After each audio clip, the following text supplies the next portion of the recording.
Hello merchant navy aspirants and welcome back in session. तो कैसे हैं आप सब लोग। And today will be talking about fleet management, जो उसने एक फॉर्म निकाला हुआ था। रिग्रेटफुली हम पहले नहीं बता पाए क्योंकि यार उतना नेट नहीं होता कि हम हर रोज ये सब चीजें चेक करें। So I come across one of the forms जो कि 4 अप्रैल से निकला हुआ है एंड आई कैन सी कि हाँ, जो कि 4 अप्रैल से निकला हुआ है एंड 2 मई तक ये वैलिड है। और ये किस चीज का है? It is for BTech. और बीटेक अगर आप सोच रहे हैं कि बीटेक करना चाहिए कि नहीं चाहिए, भाई करो यार, बाद में आके पता चलेगा कि इंजन साइड के कितने मजे होते हैं। ठीक है, तो चलो जोक्स अपार्ट, बीटेक कर सकते हैं आप। अगर आप कर सकते हैं तो because if you are financially well then आप बीटेक कर सकते हैं। लेकिन उसके लिए भी सबसे पहले तो इसका फॉर्म भरिए जाके। एंड इसमें अगर पूरी बात की जाए तो the first round in the selection process for the BTech marine engineering program August 2025 का जो बैच है वो मई में कंडक्ट होगा।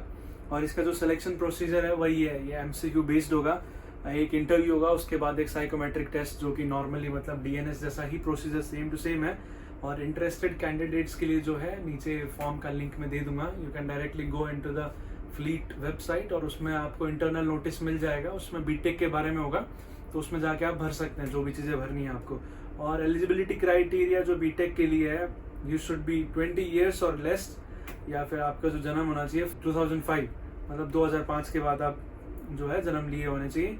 एजुकेशन 12th क्लियर्ड इन 2024 और 2025, appearing in board exams in 2025 and awaiting results can also apply. There is no more than 2 academic gap years in the, मतलब जब 10th और 12th आप पास कर रहे होते तो कोई बैक नहीं लगा होना चाहिए। मतलब 2 साल के गैप में 10 एंड 12 पास होना चाहिए। मिनिमम जो आपके मार्क्स होने चाहिए पीसीएम में, इट शुड बी 70%। जो अपना केमिस्ट्री, मैथ्स एंड फिजिक्स में improvement exam will not be consider. इन सब मामलों में फ्लीट के जो रूल्स हैं वो थोड़े हायर लेवल पे हैं। और मिनिमम इंग्लिश स्कोर जो होना चाहिए 70% होना चाहिए। तो जैसे कि एंग्लो का अपना 70% था पहले, वैसे ही फ्लीट ने अब अपना 70% कर दिया है। सारा का सारा जो स्टैंडर्ड है 70% ही चल रहा है फ्लीट का। And candidates who have appeared for the 12th standard board exams via an open board, the NIOS board और through distance learning are not eligible. मतलब जिसको भी डाउट है कि they are from NIOS board और किसी और बोर्ड से जो कि डिस्टेंस लर्निंग से करी गई है, तो दे आर नॉट एलिजिबल। और ये भी कि जो कैंडिडेट्स दे रहे होंगे they have to be clearing their IMUCT 2025 exam. और IMUCT क्लियर कैसे करना है, क्या करना है, मैंने अपने वीडियोस बना रखे हैं, so you can go watch that. और सेंटर्स की बात करी जाए तो IMI में जो इसका एग्जाम डेट है 12th एंड 13th मई, location IMI campus Noida. Fleet management training institute FMTI Navi Mumbai 5th और 6th मई, और FMTI मुंबई में ही होगा। चेन्नई, कोलकाता, कोच्चि 3 और है, मतलब 5 है। और उन 3 के जो है अभी डेट्स डिक्लेयर नहीं की है।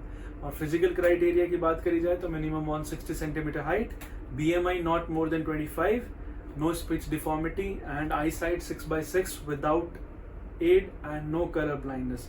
ये सब चीज़ें होनी चाहिए। और यही सब चीज़ें यार। और इसके नीचे जो है डायरेक्ट आपको जो अप्लाई करने के लिए लिंक दिया गया है, तो you can directly apply it. और मैं ये क्यों कह रहा हूँ कि अप्लाई करना चाहिए, बिकॉज अच्छा है यार। If you are going to be an engineer, ये भी अच्छी बात है। बस बीटेक करने के लिए उतने रुपए होने चाहिए आपके पास, and then after you know all the processes. तो ठीक है, अगले वीडियो में मिलते हैं। Lokendra signing off, bye.